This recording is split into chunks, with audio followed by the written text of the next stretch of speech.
One way you can do that is through your breath, because spirit is our vehicle within the fifth dimension. And so the word spirit comes from the Greek word spiritus, which comes from the Latin word spirare, which means breath. Dive into the mechanisms of the superconsciousness. What is superconsciousness and what is that all about? So the superconscious mind is the mind that your spirit uses within the fifth dimension. And the fifth dimension is space. Like I was talking about, the three dimensions: latitude, longitude, and altitude. We're freely able to move in these different directions and things, but we're locked in the present moment. So we cannot move through time. We're locked in the ever-evolving present moment. We can't go into the future or the past. But in the fourth dimension, we have the freedom to move into all of the infinite possibilities in the future and all of the infinite possibilities in the past. But we're still locked within this singular point of this vessel, this physical body, or within the fourth dimension, the soul.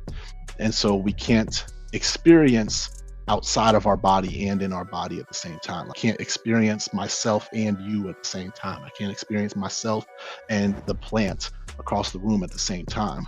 But within the fifth dimension, we are now free of that limitation because we can freely move through that dimension of space as well. And so that's where you can better understand the true nature of reality, which is interconnectedness. And part of the superconscious mind is the cosmic consciousness, which is also, people sometimes call it Christ consciousness or Buddha consciousness. And they call it that because that is the state of mind, the consciousness that those individuals would resonate at regularly. That was their just everyday regular state of mind. Is not in the conscious mind. They're seated deep in the superconscious mind. And so that's why they would always talk about loving your brother as yourself, communing with nature and everything, and connecting with nature, and understanding that we are all one essence and connected. When you better understand the realm that the superconscious mind operates in, then it's easier to understand the mechanics of the superconscious mind, which I talked a little bit about the duty and the purpose of the subconscious mind. Well, the superconscious mind also has duty and a purpose, and its purpose is to hold the blueprint that we have all created for ourselves. So whenever you get lost in where you're wanting to go in life and things, you can always go within and connect with your spirit and rediscover that blueprint. Just like a carpenter who's trying to build a building. If he gets lost and starts scratching his head, like, hold on, man, I could have swore the wall was supposed to go right there. I was doing so great up until now, but now I'm lost and confused on what I was doing.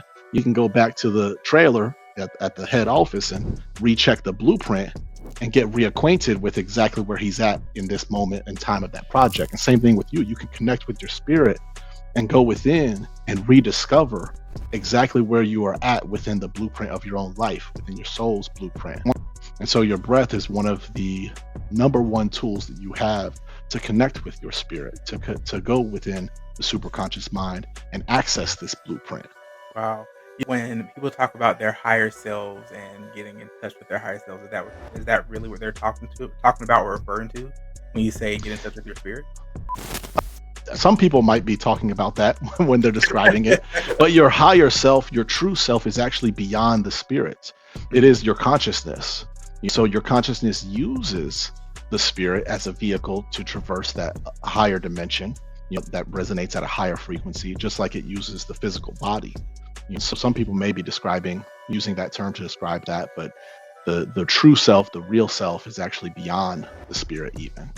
Wow. Is there anything that you want to leave the audience before we go? Yes. The number one thing that I would want to leave everyone who's listening with is